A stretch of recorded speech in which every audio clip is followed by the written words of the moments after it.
What is the key to happiness? Is it more money, a bigger house, fancy cars, another degree to put on your wall? Well, it turns out it's actually none of those. And there's proof now, because Harvard did an 80-year study on happiness that started in 1938, where they interviewed 724 teenage boys from all walks of life, from students at Harvard to boys that lived in houses with no running water. And overall, there was one key factor to a person's happiness, no matter where they came from or how successful they did or did not become.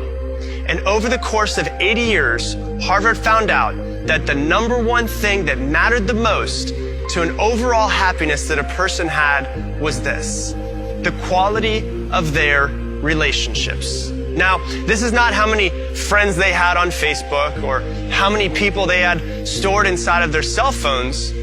Quality and the depth of their closest relationships. And they started this study when these men were in their late teens and kept it going all the way until their deaths, interviewing them every 2 years. And they sat down in their living rooms. They got their medical records. They talked to their doctors. They did brain scans. They interviewed their wives, their children, and over 2,000 of their grandchildren over the course of the years.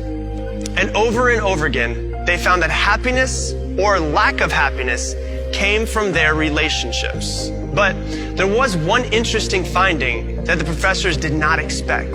The Harvard professors learned that the happiest people in the study were not only deeply connected with friends and family and their community, but they actually lived longer than those that were not. And they realized that social connections keep us healthier. And loneliness is toxic. Loneliness kills. In fact, 70 different studies across the world with 3.4 million participants found out that social isolation and loneliness are linked to premature death. And they found that the men that had the greatest levels of satisfaction in their relationship when they were 50 years old were the healthiest. And the ones that had the lowest levels of satisfaction in their relationships at 50, they didn't even make it to their 80s. So, what can we learn from these men over this 80-year study? If you want to be happy, then there's one thing that you should focus on, and that's the quality of your relationships. And that's with the people that are around you, the ones that you are closest to. Sure, go out and get the success you want, the money, the house, the cars, the business, or whatever else that you desire. That's your prerogative.